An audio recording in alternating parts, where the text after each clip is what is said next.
Anton Pavlovich Tchekov. Borboleta. Todos os amigos e bons conhecidos de Olga Ivanovna foram ao seu casamento. Olhem para ele, não é verdade que tem qualquer coisa? Dizia ela aos amigos apontando o marido com a cabeça, como para explicar por que desposar aquele homem simples, muito vulgar, que não se distinguia em nada. O marido, o conselheiro titular Ossip Stepanich Dimov, era médico. Trabalhava em 2 hospitais ao mesmo tempo, num como interno, fora do quadro, noutro, como responsável pelas autópsias. Diariamente, a partir das 10 da manhã até ao meio-dia, dava consultas e tratava os doentes da sua enfermaria. Depois, ia de carruagem para o hospital onde fazia autópsias. A sua clientela particular era escassa, e não lhe dava mais do que uns 500 rublos por ano. E é tudo. Parece que não há mais nada a dizer dele. Entretanto, de Olga Ivanovna e dos seus amigos e bons conhecidos já não se podia dizer que fossem pessoas vulgares. Cada um deles era notável à sua maneira e gozava uma certa reputação. Uns tinham renome e consideravam-se celebridades, outros ainda não haviam ganho fama, mas prometiam muito. Eram estes: um ator de teatro, artista de grande e reconhecido talento, homem distinto, inteligente e modesto, mestre de declamação, que ensinava a Olga Ivanovna a recitar; um cantor de ópera, bonacheirão roliço que, entre suspiros, afiançava a Olga Ivanovna que ela estava a desperdiçar-se, se não fosse preguiçosa e fizesse um esforço, daria numa esplêndida cantora; alguns pintores, à frente dos quais estava Ryabovsky, um jovem dos seus 25 anos, louro, muito bem parecido, cujas obras, dedicadas ao gênero, paisagens, animais, eram êxito nas exposições e cujo último quadro foi vendido por 500 rublos. Ele corrigia os esboços de Olga Ivanovna e afirmava que ela poderia um dia vir a criar qualquer coisa de jeito. Um violoncelista que sabia fazer chorar o violoncelo e que reconhecia francamente ser Olga Ivanovna a única mulher que o sabia acompanhar ao piano. Um literato, bastante jovem, todavia, já muito conhecido, autor de novelas, peças e contos. E quem mais? Ah, sim, ainda Vassili Vassilitch, um proprietário rural, ilustrador e vinhetista diletante que sabia traduzir brilhantemente o estilo das canções épicas russas e produzia verdadeiros milagres no papel, em porcelana e em pratos cobertos de fuligem.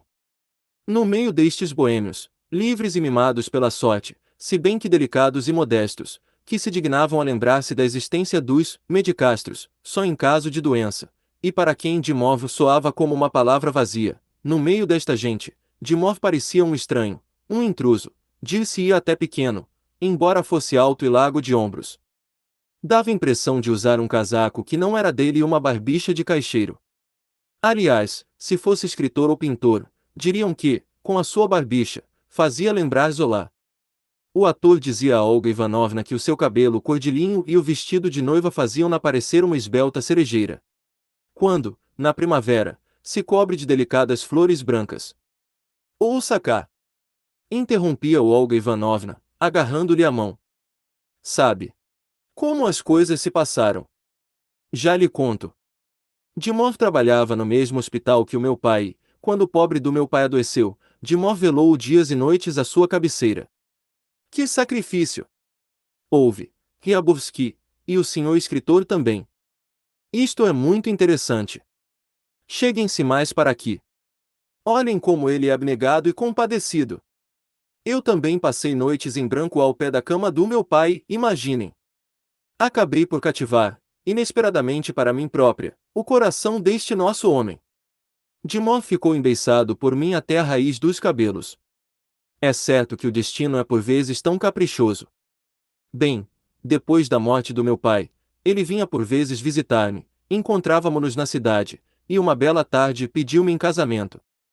Assim sem mais nem menos.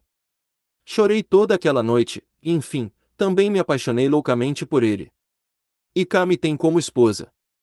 Não é verdade que há nele algo de forte, de possante, como um urso? Agora só 3/4 do rosto dele estão fracamente iluminados e voltados para nós, mas, quando ele olhar para o nosso lado, verão a sua fronte. Ryabovsky, o que dirá desta fronte? Dimov, estamos a falar de ti, gritou ela ao marido. Anda cá. Estende a tua honrada mão a Ryabovsky. Assim, sejam amigos. Com um sorriso bondoso e ingênuo, Dimov estendeu a Ryabovsky a sua mão e disse: Muito prazer. Conheço um Ryabovsky que andou na faculdade comigo. Não será seu parente, por acaso? Olga Ivanovna tinha 22 anos e Dimov 31. Depois do casamento, a vida deles correu perfeitamente. Olga Ivanovna cobriu todas as paredes da sala de estar com estudos da sua autoria e outros, emoldurados ou não, e criou uma bonita confusão de bagatelas num canto junto ao piano, atulhando-o com guarda-sóis chineses, cavaletes, panos de cores variegadas, punhais, bustos, fotografias.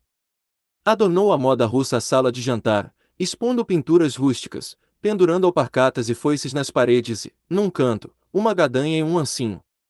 Forrou o teto do quarto de dormir com um tecido escuro, para o assemelhar a uma gruta, pôs uma lanterna veneziana em cima das camas e colocou à porta um manequim com alabarda. Toda a gente achou que o jovem casal arranjara um ninho encantador. Olga Ivanovna levantava-se todos os dias por volta das 11 horas, tocava piano ou, se estava sol, pintava a óleo. Após o meio-dia, ia à casa da sua modista. Olga Ivanovna e Dimov dispunham de pouco dinheiro, justamente o necessário, por isso, para poder estrear vestidos e fascinar as pessoas com os seus trajes, ela e a sua modista tinham que meter-se em astúcias. Muitas vezes, pegavam num vestido velho, davam-lhe outra cor e, com pedacinhos de tule, renda, veludo e seda, que não custavam nada, produziam um verdadeiro milagre, algo de fascinante e fantástico. Depois da casa da modista, Olga Ivanovna costumava visitar uma atriz conhecida, para se inteirar das novidades teatrais e também para conseguir um bilhete para uma estreia ou uma festa de beneficência. Depois, tinha que passar pelo ateliê de um pintor ou por uma exposição, deixar um convite a uma celebridade ou retribuir uma visita ou ainda, simplesmente, cavaquear. Aonde quer que Olga Ivanovna chegasse, era acolhida sempre com alegria e afeto, e garantiam-lhe que era encantadora, simpática, uma mulher como poucas. Aqueles a quem chamava grandes e célebres recebiam-na como alguém da casa, tratavam-na de igual para igual e afirmavam que, com o talento, o gosto e a inteligência que ela possuía, havia de alcançar grandes êxitos, se não dispersasse os esforços. De fato, ela cantava, tocava piano, pintava a óleo, esculpia, participava em espetáculos de amadores, e tudo fazia acima do vulgar, com verdadeiro talento.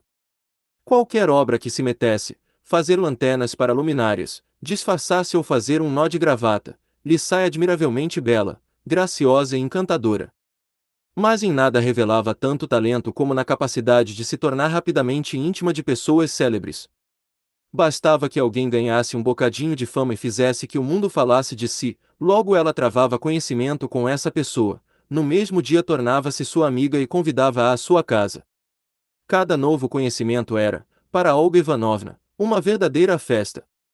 Ansiava por estas relações e não conseguia saciar a sede delas. Perdia e esquecia velhos conhecidos, arranjava novos, mas logo se habituava a eles ou se desiludia deles, e começava a procurar avidamente novos e grandes homens, encontrava uns e punha-se a procurar outros. Para quê? Depois das 4 da tarde, Olga Ivanovna almoçava em casa com o marido. A simplicidade, a sensatez e a bonomia deste enterneciam e elevavam-na. Ela levantava-se volta e meia, abraçava arrebatadamente a cabeça do marido e cobria-a de beijos. És um homem inteligente e nobre, dizia, mas tens um defeito muito grave. Não te interessas absolutamente nada pela arte. Negas a música e a pintura. Não as entendo, respondia Dimov com suavidade. Consagrei toda a vida às ciências naturais e à medicina, não tive tempo para interessar-me pelas artes. Mas isto é horrível, Dimov. Por quê? Os teus amigos não conhecem ciências naturais nem medicina, e tu não os repreendes por isso. A cada um o que lhe pertence. Não entendo nada de paisagens e óperas, mas julgo que se há pessoas inteligentes que lhes dedicam toda a vida e que outras pessoas, também inteligentes, pagam por elas somas exorbitantes, então são mesmo necessárias. Não as entendo, é certo, mas não quer dizer que as negue. Deixa-me apertar a tua honrada mão, Dimov. Após o almoço, Olga Ivanovna visitava conhecidos, em seguida, ia ao teatro ou a um concerto e regressava a casa já alta noite. E isto todos os dias. Às quartas-feiras, Olga Ivanovna organizava saraus em sua casa. Nessas reuniões, ela e os convidados não jogavam cartas nem dançavam, mas divertiam-se com a prática de várias artes. O ator recitava, o cantor cantava, os pintores desenhavam em álbuns que Olga Ivanovna tinha em profusão, o violoncelista tocava e a própria dona da casa também desenhava, esculpia, cantava e acompanhava ao piano. Nos intervalos entre a declamação, a música e o canto, os presentes conversavam, discutiam literatura, teatro e pintura. Não havia damas, visto que Olga Ivanovna achava aborrecidas e vulgares todas as mulheres excetuando as atrizes e a sua modista. Não passava um sarau sem que Olga Ivanovna não estremecesse a cada toque da campainha e não dissesse com ar triunfal, é ele, referindo-se a uma nova celebridade que convidará. Dimov nunca estava na sala e ninguém se lembrava da sua existência. Porém, às 11h30 em ponto, a porta da sala de jantar abria-se e Dimov, com o seu sorriso benévolo e meigo, dizia, esfregando as mãos, por favor, meus senhores, venham provar qualquer coisa. Todos passavam para a sala de jantar, onde encontravam uma mesa sempre com os mesmos petiscos, ostras, fiambre ou vitela, sardinhas, queijo, caviar, cogumelos, vodka e 2 garrafas de vinho. Meu querido maitre de hotel! Exclamava Olga Ivanovna, abrindo os braços num gesto de admiração. És adorável. Olhem para sua fronte, senhores. Dimov, ponte de perfil. Vejam, um rosto de tigre, mas a expressão bondosa e tenra de um veado. Meu querido! Os convidados comiam, quando observavam Dimov, diziam para consigo, com efeito, é um bom rapaz, mas logo se esqueciam dele e voltavam a falar de teatro, música e pintura. O jovem casal estava feliz e a vida corria-lhes maravilhosamente. Aliás, a terceira semana da sua lua de mel não foi bem feliz, mas até triste. Dimov contraiu erisipela no hospital, ficou 6 dias de cama e teve que rapar a sua bonita cabeleira negra. Sentada à sua cabeceira, Olga Ivanovna chorava amargamente, porém, quando ele melhorou, ela pôs-lhe um lenço branco na cabeça, tomando-o como modelo, começou a pintar um beduíno. Ambos se divertiram muito com aquilo. 3 dias depois de estar completamente restabelecido, Dimov voltou ao trabalho e sofreu novo acidente. Estou com azar, mamã, disse certa vez, ao almoço. Fiz hoje 4 autópsias e cortei, por descuido, 2 dedos. Só aqui em casa reparei nisso. Olga Ivanovna assustou-se. Dimov sorriu e explicou-lhe que não era nada, que durante as autópsias se feria com frequência. O trabalho absorve-me tanto, que me torno distraído. Receando que ele se tivesse infectado com pneumonia, Olga Ivanovna rezava de noite, mas o caso não teve nenhuma consequência. E novamente a vida deles correu tranquila e feliz, sem apoquentações nem angústias. O presente era maravilhoso, e a primavera, que já se aproximava, sorria de longe e prometia um mundo de prazeres. A felicidade parecia não ter fim. Passariam abril, maio e junho na casa de campo, fora da cidade, a passear, a pintar ao ar livre, a pescar escutando rouxinóis. Depois, a partir de julho e até o outono, os pintores viajariam pelo Volga, e Olga Ivanovna, como membro imprescindível da Société, não faltaria a essa excursão. Já fizera 2 vestidos de viagem, de linho, comprará tintas, pincéis, telas e uma nova paleta.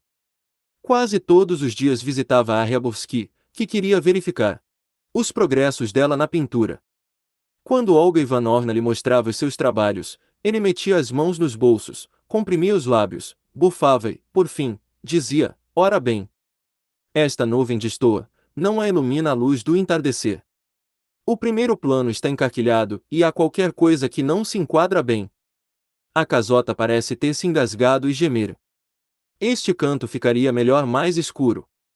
Mas, em geral, está bom. Os meus parabéns. E quanto mais incompreensíveis eram as palavras dele, melhor Olga Ivanovna o compreendia. No dia seguinte à Trindade, à tarde, Dimov comprou petiscos e rebuçados, dirigiu-se para a casa de campo, onde estava a mulher. Há 2 semanas que não a via e tinha muitas saudades dela. Durante todo o tempo em que seguiu de carruagem e procurou a casa no meio do bosque, cheio de fome e cansaço, imaginava como iria jantar com a mulher ao ar livre, depois dormir um bom sono. Lançava olhares satisfeitos ao embrulho de caviar, queijo e esturjão. Quando encontrou a casa e a reconheceu, o sol já ia abaixo. A velha criada de quarto informou que a senhora não estava, mas que devia chegar daí a pouco. A casa, de mísero aspecto, de tetos baixos, paredes forradas com papel de escrever e assoalho áspero e gretado, tinha apenas 3 divisões. Na primeira havia uma cama, noutra, abandonados nas cadeiras e peitoris, viam-se telas, pincéis, papel sebento, sobretudos e chapéus de homem. Na terceira, de móvel encontrou 3 desconhecidos, 2 jovens morenos, com barbichas, e um senhor gordo, bem escanhoado, que devia ser o ator. Um samovar fervia em cima da mesa. "O que deseja o senhor?" indagou o ator, em voz de baixo, observando Dimov com cara de poucos amigos. "Quer ver Olga Ivanovna?" "Espere, ela chega daqui a nada." Dimov sentou-se e pôs-se à espera. Um dos jovens morenos, lançando-lhe olhares sonolentos e apáticos, deitou o chá no copo e perguntou: "O senhor quer chá?" Dimov tinha sede e fome. Mas para não perder o apetite, recusou o convite. Em breve ouviram-se passos e um riso familiar. Bateu a porta, e Olga Ivanovna, com um chapéu de abas largas e a caixa de tintas na mão, entrou correndo na sala, seguida por Ryabovsky, bem disposto, de faces rosadas, com um guarda-sol grande e uma cadeira desdobrável.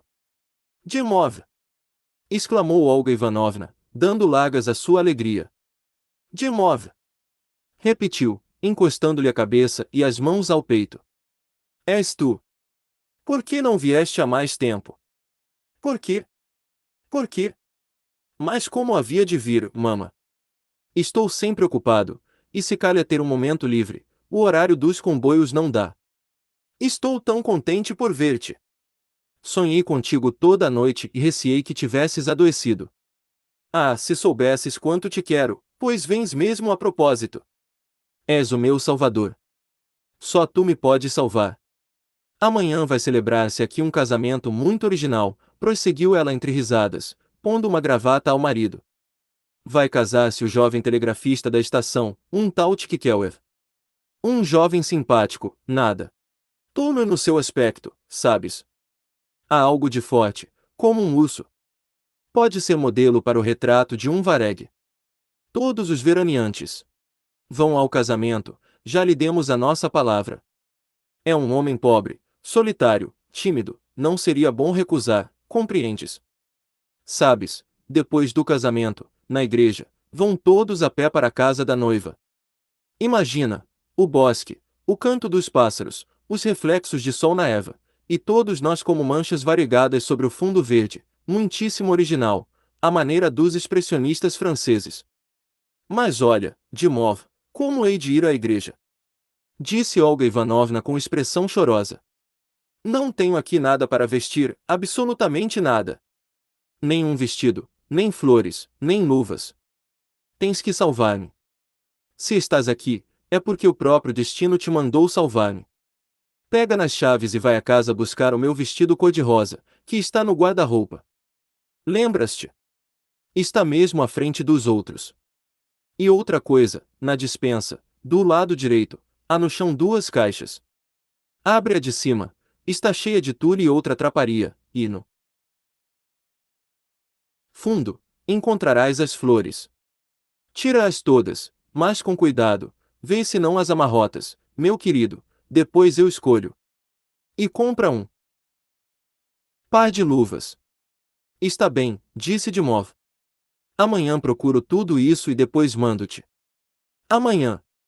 Olga Ivanovna olhou-o com espanto. Mas como pode ser amanhã? O primeiro comboio parte daqui às 9 e o casamento é às 11. Não, meu querido, tem que ser hoje, só hoje. Se te for impossível vir amanhã, manda tudo pelo moço de recados. Bem, põe-te a caminho. Deve estar a passar um comboio.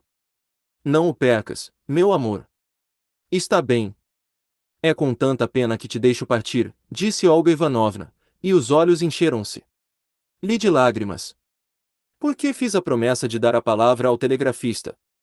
Dimov esvaziou rapidamente um copo de chá, comeu uma bolacha e, com um sorriso suave, partiu para a estação.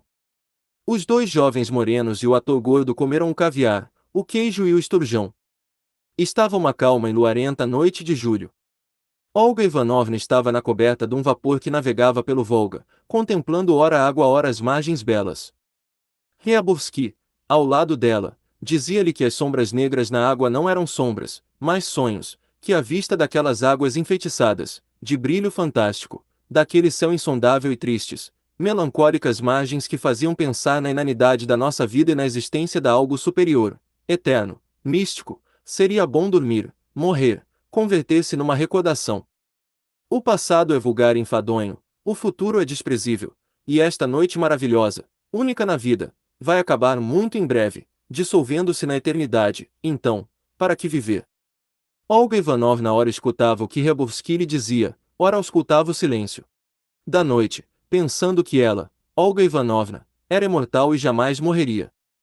A água de uma cor de turquesa como nunca vira antes, o céu, as margens, as sombras e uma alegria inexplicável que lhe enchia a alma, tudo lhe predizia que seria uma grande pintora e que algures, para além daquela luarenta noite, num espaço infinito, a esperavam o sucesso, a fama, o amor do público. Fixava longamente, sem pestanejar, o espaço, imaginando multidões, luzes, música solene, gritos de admiração e, no meio disso tudo, ela de vestido branco, e flores caindo a seus pés de todos os lados. Pensava também que junto dela, apoiado à murada do navio, estava um grande homem, um gênio, um afortunado. Tudo o que ele já criou é belo, invulgar e maravilhoso, e o que há de criar, quando o seu raro talento amadurecer com os anos, será prodigioso e infinitamente sublime. Isso manifestava-se já nas suas feições, na sua maneira de falar, na sua atitude perante a natureza. É numa linguagem própria, muito peculiar, que ele fala das sombras, do colorido da noite, do brilho do luar, fazendo sentir o encanto do seu poder sobre a natureza. É muito belo, original, e a sua vida, independente, livre, isenta de tudo que é mesquinho, é como a da águia. Está a pôr-se frio, disse Olga Ivanovna, com uma tremura. Ryabovsky envolveu-a na sua capa e pronunciou com tristeza, sinto-me dominado por si. Sou seu escravo. Por que está tão sedutora hoje? Ele olhava-a fixamente e o seu olhar era terrível. Ela não se arriscava a levantar os olhos. Amo-a loucamente, sussurrava ele tão perto que Olga Ivanovna sentia o seu hálito. Basta que me diga uma palavra e mato-me, abandono-a-te. Ame-me, ame-o, balbuciava, muito emocionado. Não diga isso, Olga Ivanovna fechou os olhos. É terrível. E Dimov? Dimov, o que? Que tem Dimov a ver com isto? Que me importa Dimov? Existem apenas o Volga, a lua, esta beleza, o meu amor, o meu deleite, mas nenhum Dimov.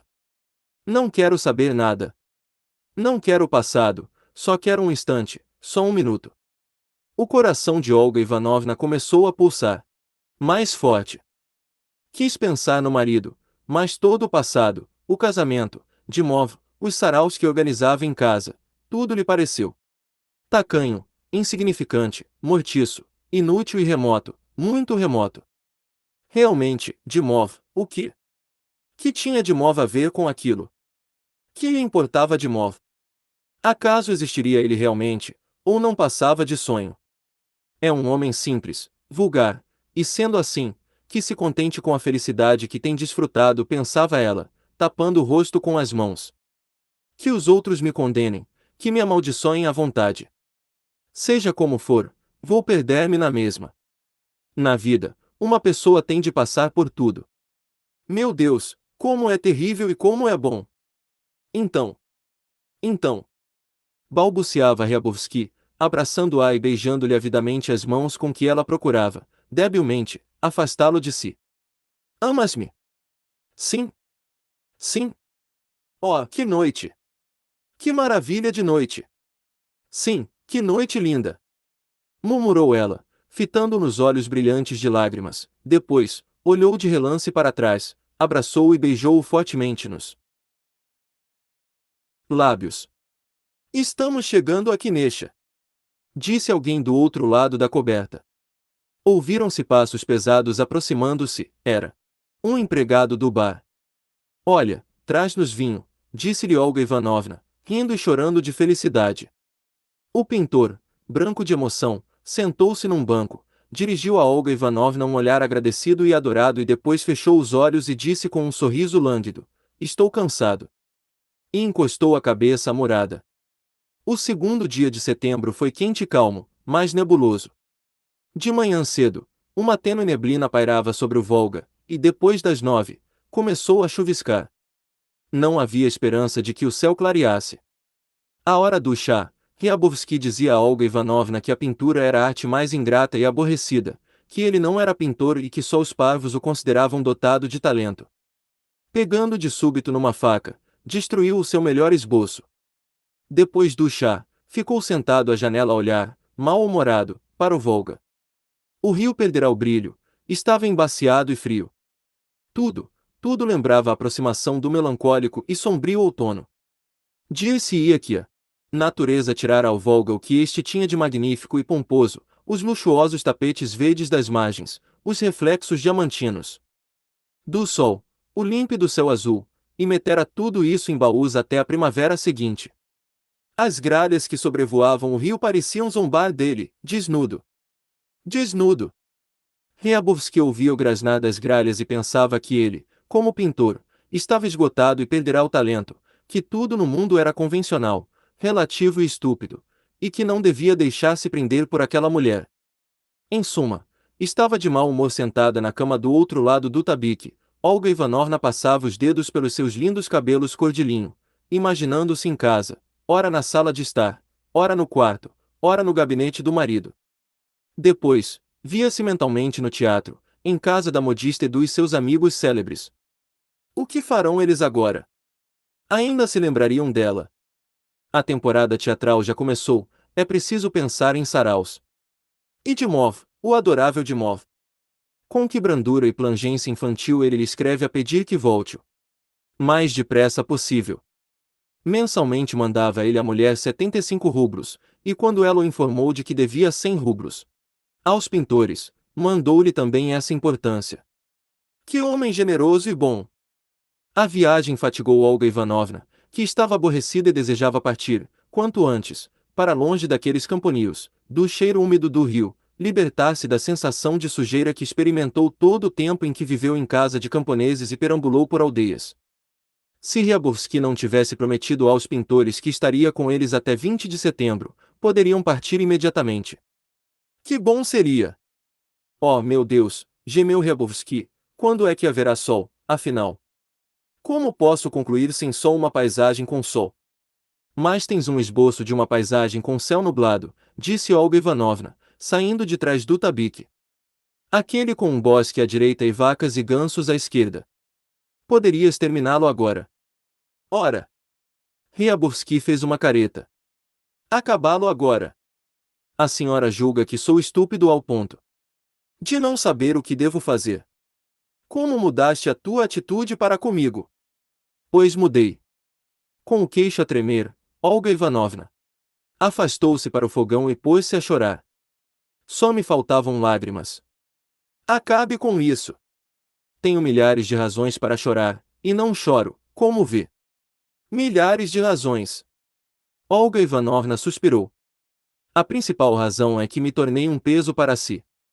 Para dizer a verdade, tem vergonha do nosso amor. Faz os possíveis para que os pintores não deem conta, embora seja uma coisa que não se pode esconder, e eles já sabem tudo. Olga, peço-lhe só uma coisa, disse Ryabovsky em tom de súplica, levando a mão ao peito, não me toque. Nada mais pretendo de si. Mas jure que ainda me ama. Isto é insuportável. Resmungou ele entre dentes, levantando-se de um salto. Ainda me deito a afogar ou dou em louco. Deixe-me em paz. Então mate-me, mate-me! Gritou Olga Ivanovna. Mate-me! Pôs-se novamente a soluçar e voltou para trás do tabique. Ouviu-se a chuva cair no telhado de palha. Ryabovsky agarrou-a cabeça com as mãos, deu algumas passadas na sala e, depois, com o ar decidido de quem quer provar qualquer coisa, pôs o boné na cabeça, uma espingarda ao ombro e saiu de casa. Depois da saída dele, Olga Ivanovna chorou muito tempo deitada na cama. A princípio, pensava que seria bom envenenar-se para que Ryabovsky, ao voltar, a encontrasse morta. Em seguida, viu-se em casa, no gabinete do marido, e imaginou-se sentada ao pé dele, imóvel, gozando a sensação de sossego e asseio, à noite, escutando Mazinin no teatro. A saudade da civilização, do bulício da cidade e dos homens ilustres apertou-lhe o coração. A camponesa que os hospedava entrou nesse momento em casa e começou a acender o fogão para fazer o almoço. Um cheiro chamuscado encheu a sala, e o ar tornou-se azulado de fumo. Os pintores que regressaram com as botas enlameadas e os rostos molhados da chuva, apreciavam os estudos que fizeram e diziam, como consolação, que mesmo em dias de mau tempo o Volga tinha os seus atrativos. Um relógio barato tic-taqueava na parede.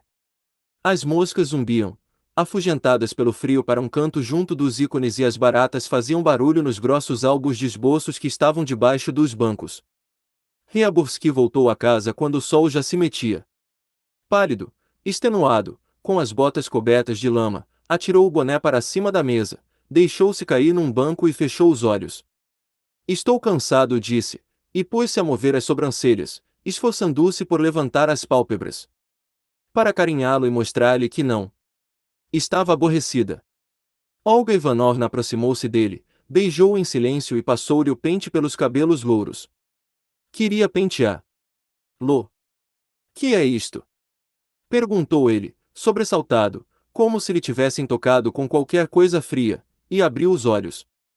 Que é isto? Deixe-me em paz, peço-lhe. Afastou-a, e a Olga Ivanovna pareceu que ele recuou com ar de asco e enfado. Entretanto, a camponesa pôs a Ryabovsky um prato de sopa de repolho. Olga Ivanovna reparou que a mulher metera os dedos na sopa. Aquela camponesa enxovalhada e barriguda, a sopa que Ryabovsky começou a comer com avidez, a casa tosca, toda aquela vida, de que Olga Ivanovna tanto gostara a princípio pela sua simplicidade e artística desordem, pareciam-lhe agora horrendas. Sentiu-se humilhada, e disse com frieza, temos que nos separar por algum tempo, caso contrário, entediados como estamos, ainda nos zangamos a sério. Estou farta disto. Vou partir hoje. Partir como, a nado? Hoje é quinta, às 9h30 há um vapor. Ah, sim? Então vá, disse Ryabovsky. Com brandura, limpando a boca a toalha em substituição do guardanapo. Anda enfastiada, não tem nada que fazer e seria puro egoísmo retê-la aqui. Vá, que depois do dia 20 voltamos a ver-nos. Olga Ivanovna arrumava as suas coisas com alegria, e as suas faces até se lhe ruborizaram. Será que mesmo daqui a pouco vou pintar na sala de estar, dormir no meu quarto e tomar as refeições a uma mesa com uma toalha? Interrogava-se. Já se sentia aliviada, e não guardava rancor a Ryabovsky. Deixo-te as tintas e os pincéis, dizia ela. Depois levas o que restar. Vê lá, não pecas tempo sem mim, não te entregues à melancolia, trabalhas. Eu confio em ti, Ryabucha. Apelido familiar de Ryabovsky. Às 10, Ryabovsky deu-lhe o beijo de despedida, para não ter de beijá-la no navio, em frente dos pintores, pensou ela, e acompanhou-a ao cais. Pouco depois, chegou o vapor e levou-a. Chegou a casa 2 dias e meio depois. Sem tirar o chapéu nem o impermeável, ofegando de emoção, passou à sala de estar e, dali, à sala de jantar. Sentado à mesa, em colete desabotoado, sem casaca, de mova afiava uma faca a um garfo. Tinha diante de si um perdiz no prato. Olga Ivanovna entrará em casa convencida de que teria que esconder tudo ao marido e encontraria habilidade e forças para isso, mas agora, ao ver o seu sorriso aberto, dócil, feliz, os olhos brilhantes de alegria, sentiu que ludibriar aquele homem seria infame, repugnante, tão impossível como caluniar, roubar ou matar alguém. E decidiu-se a contar-lhe tudo o que sucedera. Deixou-se beijar e abraçar, depois ajoelhou diante dele e levou as mãos ao rosto. Então, que tens, mamã? Perguntou-lhe de modo com voz meiga. Tinha já saudades. Ela ergueu o rosto, vermelho de vergonha, e olhou-o com ar de culpa e súplica, mas o medo e o vexame impediram-na de confessar a verdade. Não é nada, não é nada, respondeu ela. Sentemo-nos. Ele ajudou-a a levantar-se e sentar-se à mesa. Assim estás melhor. Come, deves ter fome, minha pobre. Ela respirava com sofreguidão o doce ar do lar e comia perdiz e ele olhava-a, enternecido, e ria de alegria. A partir dos meados do inverno, Dimov pareceu começar a dar-se conta de que o enganavam. Como se não tivesse consciência.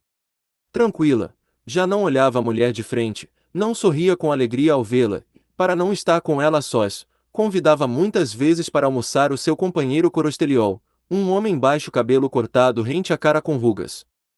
Este acanhava-se sempre que Olga Ivanovna lhe dirigia a palavra, punha-se a desabotoar o casaco para o abotoar em seguida, e a cofiar, com a mão direita, a ponta esquerda do bigode.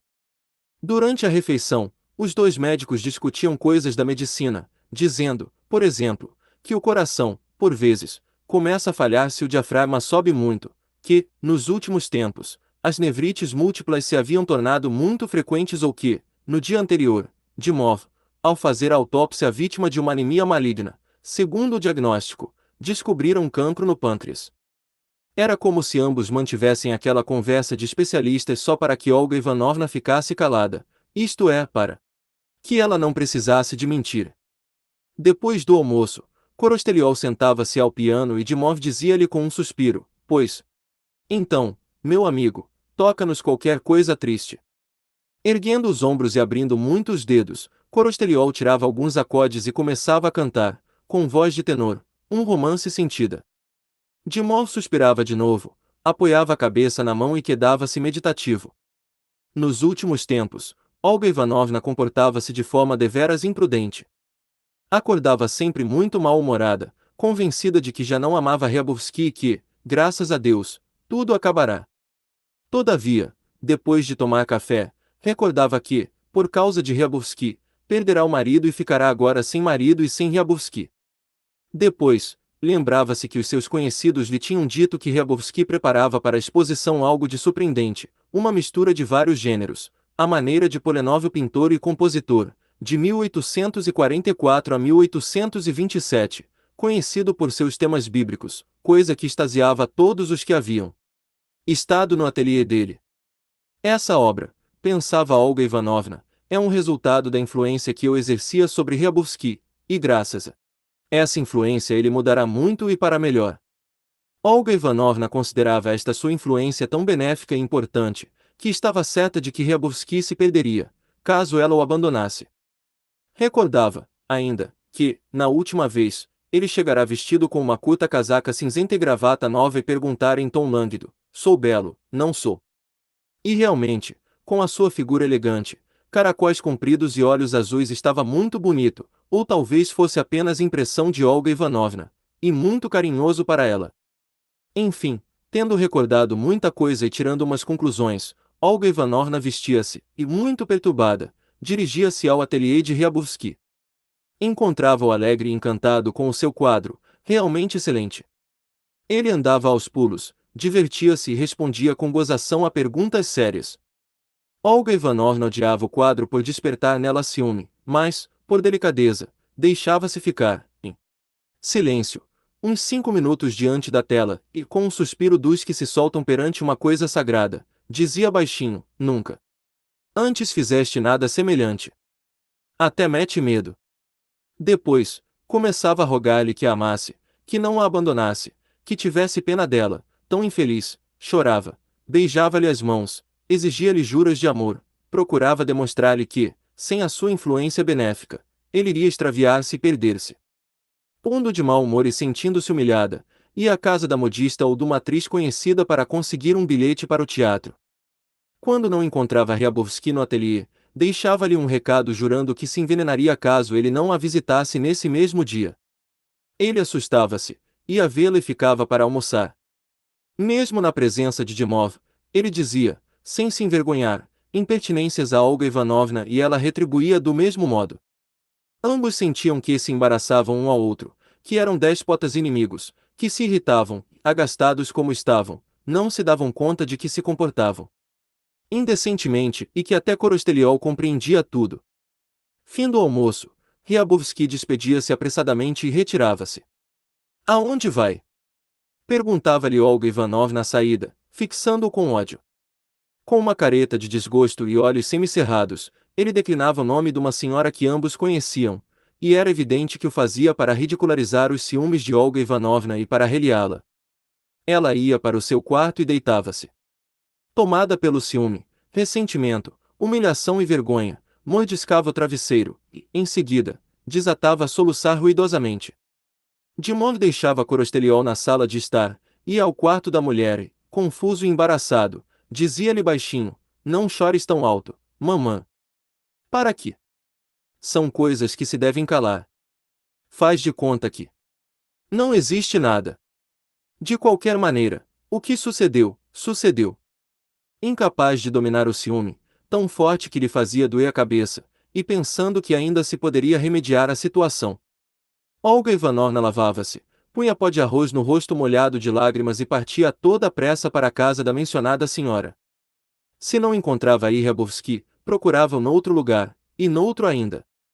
Ao princípio, sentia vergonha daquela caça, mas, depois, acostumou-se, por vezes, chegava a visitar numa noite todas as mulheres conhecidas a fim de encontrar Ryabovsky, referindo-se ao marido: "Este homem vexa-me com a sua generosidade." Gostou tanto da frase que, sempre que se encontrava com os pintores que sabiam do seu namoro com Ryabovsky, dizia do marido com um enérgico gesto de mão: "Este homem vexa-me com a sua generosidade." O seu modo de vida continuava a ser o mesmo que o do ano passado. Às quartas, havia saraus. O ator recitava, os pintores desenhavam, o violoncelista tocava, o cantor cantava e, às 11h30 da noite, abria-se a porta da sala de jantar e Dimov dizia a sorrir: "Por favor, meus senhores, venham provar qualquer coisa." Olga Ivanovna continuava à procura de homens notáveis, encontrava uns e, insaciável, punha-se a procurar outros diariamente, como antes, regressava a casa à noite alta, só que não encontrava Dimov dormindo, como no ano anterior, mas trabalhando em qualquer coisa no seu gabinete. Ele deitava-se às 3 da madrugada e levantava-se às 8. Certa noite, quando ela se arranjava diante do espelho para ir ao teatro, Dimov entrou no quarto de casaca e gravata branca. Sorria docilmente, como dantes, fitava a mulher de frente com olhos alegres. Estava radiante. "Acabo de defender a minha tese de doutorado", disse, sentando-se e passando as mãos pelos joelhos. "Saiu-se bem." Quis saber Olga Ivanovna. "Claro." Ele riu-se e esticou o pescoço para ver no espelho o rosto da mulher, que continuava de costas para ele, a retocar o penteado. "Claro." Repetiu ele. "Sabes, é bem provável que me ofereçam a cadeira da patologia geral. É para isso que as coisas caminham."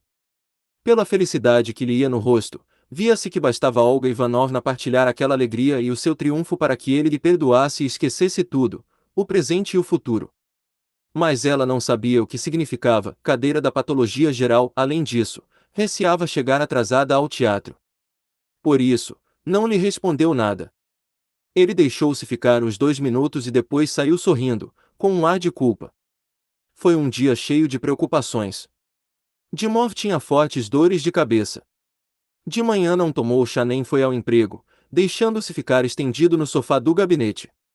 Um pouco depois do meio-dia, como de costume, Olga Ivanovna foi ver Ryabovsky para mostrar-lhe uma natureza morta e perguntar-lhe por que não tinha aparecido no dia anterior. O esboço parecia-lhe detestável, fizera-o com o único fim de arranjar um pretexto para ver Ryabovsky. Ela entrou no ateliê sem tocar a campainha, e enquanto a porta tirava as galochas, ouviu passos leves e rápidos e o característico frufru de um vestido. Apressou-se a espreitar para dentro, mas não viu senão uma ponta de saia castanha que logo desapareceu por trás de um quadro grande, tapado até ao chão com um pano preto. Não havia dúvida de que ali se escondia uma mulher. Quantas vezes ela própria, Olga Ivanovna, não se refugiara atrás daquele quadro? Ryabovsky, aparentemente embaraçado e surpreendido com a chegada, estendeu-lhe ambas as mãos e disse com um sorriso forçado: "Ah, é a senhora. Tenho muito prazer em vê-la." "Então, o que há de novo?" Os olhos de Olga Ivanovna encheram-se de lágrimas. Envergonhada e angustiada, por nada do mundo consentiria falar em presença de uma estranha, de uma rival, de uma mentirosa, ali escondida atrás do quadro e provavelmente a sorrir de malícia. Trago-lhe um esboço, disse Olga Ivanovna, numa voz tímida e fria, com lábios a tremer. Uma natureza morta. Ah, uma nature morte. Ryabovsky pegou no esboço, apreciando, dirigiu-se, como que maquinalmente, para outra sala. Olga Ivanovna seguiu, submissa. Nature morte sorte forte corte murmurava. Ryabovsky a rimar, porte norte. Na sala donde acabavam de sair ouviram-se passos apressados e o roçar de saias. Portanto, a outra ia-se embora.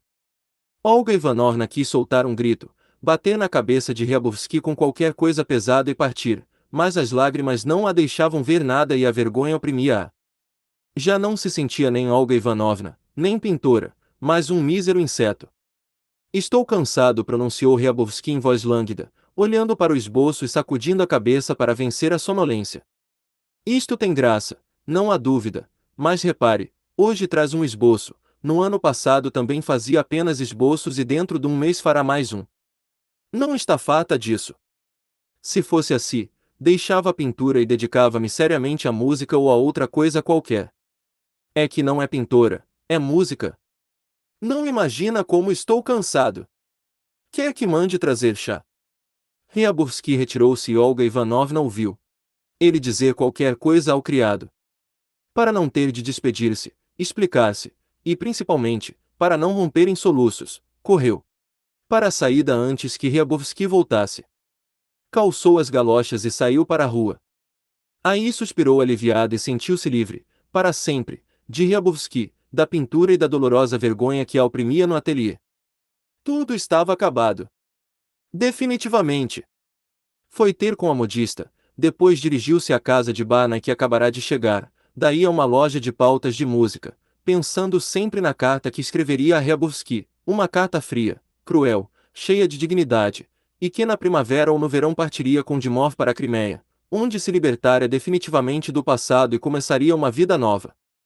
Voltou alta noite à casa e sentou-se sem mudar de roupa na sala de estar para redigir a carta. Ryabovsky tinha-lhe dito que não era pintora. Pois bem, dir-lhe-ia na carta que todos os anos ele pintava o mesmo e todos os dias dizia as mesmas coisas, que estagnara e não conseguiria nada superior ao que já fizera. Queria dizer-lhe ainda que ele devia muito à boa influência dela, e se procedia mal, era porque essa influência era anulada por umas figuras suspeitas, como a que se tinha escondido atrás do quadro. Mamã! Chamou Dimov do gabinete, sem abrir a porta. Mamã! O que há? Mamã, não entres aqui, fica aí à porta. Passa-se o seguinte. Há 2 dias apanhei difteria, no hospital, e agora eu estou mal. Manda já chamar Korosteliol. Olga Ivanovna tratava o marido, assim como a todos os homens conhecidos, sempre pelo apelido e não pelo nome. Não gostava do nome dele. Ossip o nome do lacaio da peça O Revisor, de Gogol, que lhe recordava uma personagem de Gogol e também um trocadilho. Mas dessa vez exclamou, Ossip, como é possível?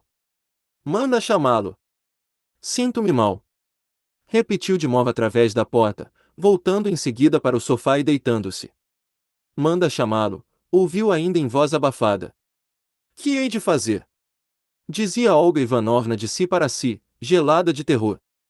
Isto é muito grave. Pegou uma vela, se bem que não houvesse nenhuma necessidade disso, e foi para o seu quarto de dormir. Pensando no que deveria fazer, olhou-se por acaso ao espelho. Pálida, com ar assustado, uma jaqueta de ombros altos e folhas amarelos ao peito e saia estranhamente listada, achou-se pavorosa e repugnante. De repente, teve imensa pena de Dimov, do seu infinito amor, da sua vida jovem, até da sua abandonada cama, na qual não dormia muito. Lembrou-se, ainda, do seu habitual sorriso, suave e submisso. Chorando amargamente, escreveu a Korosteliol uma carta suplicante. Eram 2 da madrugada. Passava das 7 da manhã quando Olga Ivanovna, com cabeça pesada de insônia, feia, saiu com ar de culpa do quarto. Viu um desconhecido de barbicha negra, provavelmente um médico, dirigindo-se para a saída. Na casa cheirava a medicamentos. À porta do gabinete estava Corosteliol, torcendo a ponta esquerda do bigode com a mão direita. Desculpe, mas não a deixe entrar, disse ele a Olga Ivanovna, sorumbático. Pode contagiar-se. De resto, não há nenhuma necessidade disso. É que ele está a delirar. É mesmo. Difteria o que tem? Perguntou Olga Ivanovna, num sussurro. Os que se expõem assim tanto, deveriam ser processados. Resmungou Korosteliol, sem responder à pergunta. Sabe como se contagiou? Na terça-feira chupou com um tubo membranas diftéricas a um rapaz. Para quê? Uma tolice. Assim, por nada isto é muito perigoso. É? Perguntou Olga Ivanovna. Sim, dizem que é grave. Em princípio, devíamos mandar chamar cheque. Veio um homem pequeno, arruivado, de nariz comprido e sotaque judeu, depois um outro, alto, curvado, de cabelo solto, parecido a um diácono, depois um jovem anafado, de cara rubicunda, de óculos. Eram médicos que vinham velar o seu colega doente. Korosteliol, terminado seu tempo de vigília, não se ia embora, ficava vagueando por toda a casa como uma sombra. A criada servia-lhes chá e ia muitas vezes à farmácia, de modo que não havia quem arrumasse os quartos. O ambiente era silencioso e triste. Sentada no quarto de dormir, Olga Ivanovna pensava que Deus a castigava assim por ter enganado o marido. Aquele homem calado, submisso, incompreensível, manso ao ponto de parecer não possuir personalidade nem caráter, fraco por excesso de bondade, estava agora a sofrer, sem gemer nem queixar-se, sozinho no seu quarto. E se queixasse, os médicos saberiam então que aquilo não era só difteria. Perguntassem eles a Korosteliol, que sabia tudo e olhava a mulher do amigo como se fosse ela a principal, a verdadeira malfeitora, sendo a difteria apenas uma cúmplice. Olga Ivanovna já não se lembrava daquela noite de luar no Volga, nem das declarações de amor, nem da vida poética nas casas dos camponeses, sabia apenas que por mera veleidade, por brincadeira, se sujara dos pés à cabeça com algo imundo e pegajoso, e que jamais conseguiria limpar-se disso. Foi uma mentira medonha minha. Pensava recordando seu turbulento amor com Ryabovsky. Maldito seja tudo isso! Às 4 da tarde almoçou com Korosteliol. Este estava sombrio, não comia, limitava-se a beber vinho tinto. Ela também não comia. Ora punha-se a rezar mentalmente e jurava a Deus que, se de modo melhorasse, o amaria como dantes e seria uma esposa fiel. Ora, esquecida de tudo, olhava para Korosteliol, e pensava, não será aborrecida a vida de um homem assim, vulgar, medíocre, ignorado por toda a gente, e ainda por cima com a cara cheia de rugas e maneiras rudes. Ora cometia a ideia de que, nesse mesmo instante, seria fulminada por Deus, dado que ainda nem uma só vez fora ver o marido, no gabinete, receando contaminar-se. De resto, o que nela prevalecia era uma sensação de abatimento e apatia, a certeza de que a sua vida estava irremediavelmente estragada. Depois do almoço, a casa mergulhou na penumbra. Quando Olga Ivanovna entrou na sala de estar, Korosteliol dormia no canapé, a cabeça enterrada numa almofada de seda bordada a ouro. RRR. RRR. Ressonava. Os médicos que se revezavam à cabeceira do doente não davam pela desordem. Nem o fato de um estranho ressonar na sala de estar e a dona da casa andar despenteada e negligentemente vestida, nem a bizarra decoração do interior, nem os quadros nas paredes, nada disso tinha agora o mínimo interesse. Por uma razão qualquer, um dos médicos soltou, involuntariamente, um riso e esse riso, tímido e estranho, soou de uma forma arrepiante. Quando, passado algum tempo, Olga Ivanovna entrou novamente na sala de estar, Korosteliol estava já sentado a fumar um cigarro. Tem difteria na cavidade nasal, disse ele, a meia voz. O coração já começa a falhar. Quer dizer, as coisas vão mal, então manda chamar cheque. Já esteve aqui. Foi precisamente ele que notou que a difteria se alastrar à cavidade nasal. Mas quem é esse cheque? No fundo, não é nada. Ele é cheque, eu sou Korosteliol, e depois? O tempo arrastava-se com insuportável lentidão. Deitada vestida na cama, desde a manhã por fazer, Olga Ivanovna dormitava. Sonhava com um enorme pedaço de ferro que ocupava todo o espaço da casa, do assoalho ao teto. Parecia-lhe que bastava retirar esse ferro para que todos se sentissem aliviados e alegres. Quando despertou, compreendeu que aquilo não era um ferro, mas a doença de Dimov. Nature morte pote. Note, rimava mentalmente, voltando a adormecer. E esse cheque? Cheque, grec, vrec, crec. Onde estarão agora os meus amigos? Terão conhecimento da nossa desgraça. Deus me ajude. Cheque grec. De novo a imagem do ferro. O tempo arrastava-se vagarosamente, mas o relógio no andar de baixo batia as horas muito a miúde. A campainha ouvia-se a todo momento. Médicos chegavam. Entrou a criada do quarto com um copo vazio na bandeja e inquiriu: a senhora quer que lhe faça a cama? Não recebeu resposta e saiu. Ali, embaixo, ouviram-se horas bater. Olga Ivanovna sonhou com a chuva no Volga, depois pareceu-lhe que um estranho entrava no quarto. Levantou-se de um salto e reconheceu Korosteliol. Que horas são? Perguntou. Por volta das 3. Então. Bom. Venho dizer-lhe que ele está a expirar. Korosteliol fungou e, sentando-se na cama ao pé dela, secou as lágrimas com a manga. Ela não entendeu a princípio, mas ficou gelada e começou a benzer-se lentamente. Está a expirar, repetiu Korosteliol com uma voz fina, e soltou outro soluço. Morre por se ter sacrificado. Que perda para a ciência! Exclamou com amargura. Comparado a todos nós, era um homem extraordinário. Que dotes possuía, quanto prometia! Prosseguiu, torcendo os braços. Oh, meu Deus, era um daqueles cientistas que hoje em dia quase já não aparecem. Ossip Dimov, como te aconteceu isto? Ai, meu Deus! Num gesto de desespero, Korosteliol tapou o rosto com ambas as mãos e abaixou a cabeça. E que força moral a dele! Continuou. Cada vez mais exasperado, sabe-se lá contra quem. Uma alma boa, casta, afetuosa, um homem de uma pureza cristalina. Serviu a ciência e sacrificou-se pela ciência. Trabalhava sem descanso, dia e noite, e ninguém se condoía dele. Um jovem cientista, um futuro professor catedrático, que procurava clientes e fazia traduções durante a noite para pagar estes miseráveis trapos. Korosteliol lançou a Olga Ivanovna um olhar pleno de ódio, agarrou com ambas as mãos um lenço e puxou-o com fúria, como se fosse ele o culpado. Não se poupava, e ninguém o poupava a ele. Aliás, que adianta dizer tudo isto? Sim, um homem como poucos.